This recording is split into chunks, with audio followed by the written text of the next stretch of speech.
Some companies actually don't market their earphones for audiophiles. They actually market their earphones for musicians, like people who play on stage or even people who do mixing. One of those companies is NF Acous, formerly NF Audio. Today, we're gonna take a look at the NF Acous NA20. Good day guys, it's Practiphile here, and yes, today we're gonna take a look at the NF Acous NA20. Thank you so much NF Acous for sending this in for a review. They didn't say anything about what I'm gonna say. All thoughts are my own in this review. I'm familiar with the brand actually. They were formerly NF Audio. To give you a little story, like 4 years ago when I was in Japan, I was very new to the hobby, and at that time I went to earphones almost every weekend to try out new stuff, and I wanted to buy something like an upgrade to like my HG Sound heart mirror back then. I was torn between two earphone models. One is from NF Audio that I forgot the model, and one is from Acoustune, but eventually I ended up buying the Acoustune RS1 because it matches my preference. And so fast forward to now, so NF Audio or NF Acous NA20, I did review some of their products before, the NA Plus and the RG15 and RA05. But yeah, I'm pretty sure you're familiar with how they do their boxes. It's actually pretty cool because look at these here. You get this box here, it's pretty big, but you're actually greeted with like a music style album, CD style in here. The IEMs would be sitting here. It has very good presentation. I do think that their presentation is really unique. You have two sets of ear tips, a carrying case, and good quality cable actually. So the cables are actually pretty nice. They don't really tangle a lot. They're very light actually. They're very light and very comfortable to wear. I don't really feel any, like really, they're just really flush to wear, and I think that's where their marketing goes. You know, if you market it for musicians, it better seal well. And one important factor when playing in stage is really just for the IEMs to seal well. And you know, you might be asking like, why don't musicians just buy custom in-ears? Well, they're expensive, you know. And some actually sell universal fit like this one here, or the bean shape from Sennheiser's. They also fit pretty fine for most people, and I don't see problems with the NF Acous fit really. Like they just fit really fine. It isolates pretty good, and yeah, that's about it. These are priced around $119, $118, so let's just say $120. And so this is gonna be in my 61 to 120 price category, so I'll be comparing sets under this category. Maybe cheaper, I don't know, but we'll find out. So let's talk about its sound here. Let's start with the tonality, and I'll show the graph. The graph looks like that one over there. So as you can see, it is very contrasty. It almost looks like an old TFZ KZ style tuning, really contrasty, at least on graph. So you do see a peak in there around 5K and some peaks past 10K, but yeah, this peak here around 5K plus the dip there around 1K and an elevated mid bass does make the mids a little bit recessed, and it actually affects timbral accuracy on some instruments, especially guitars and vocals as well. Yeah, that's the tonality. Although you see there a very big bass, but I think because of the overall brighter upper mids, it actually mitigates that, and the bass doesn't really sound as big as it graphs. So I even think that the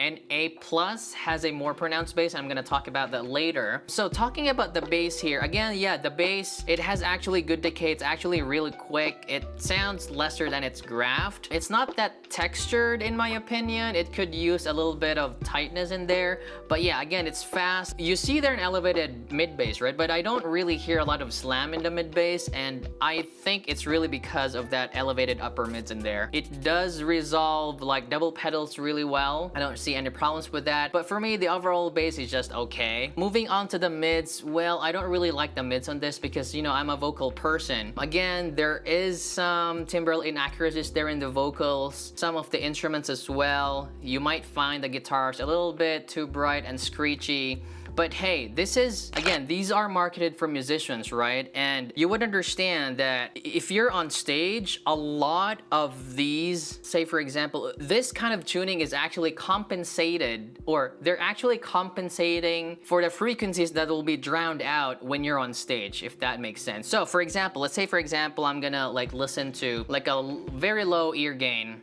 on stage, and then this is not a custom ear, this is universal fit. It's just gonna drown out, like for example, like the crowds and everything and all the noise. It's just difficult to hear click tracks. Like me, if I'm a drummer, if I don't have a lot of ear gain, it's gonna be hard for me to listen to click tracks. And I understand why they went to this kind of tuning where there's an elevated upper mids, because this one here actually, you know, like it boosts some of the resolution, if that makes sense. And so you actually hear click tracks and the other members in the band, if that makes sense. You don't really want a slower bass because you would fall behind with the rhythm. So you want that bass to be really, really fast. And so that's why I said like the bass doesn't really linger long, you know, which is really good for stage. For the treble though, I already explained about the treble. It can be a little bit peaky, especially for people who are sensitive to the upper mids. There's really not a lot of extension, but yeah, it's really just about that upper mids glaring there around the 5K that I know some people are sensitive. Even if you're not sensitive to it, you just feel like there's a little bit of imbalance going on, especially with the amount of bass it has. So be careful there on the treble. For the technicalities, as I've mentioned, these are really not really resolving, but it has above average detail retrieval, if that makes sense. Resolution wise, like naturalness and timbre, I don't really consider it to be naturally resolving, but in its use case, again, they market this for stage use. So for stage use, I do think that these work pretty well on stage, you know, like, because again, I already explained that tonality and that. So yeah, I think that is the overall sound for the NF Acous NA20.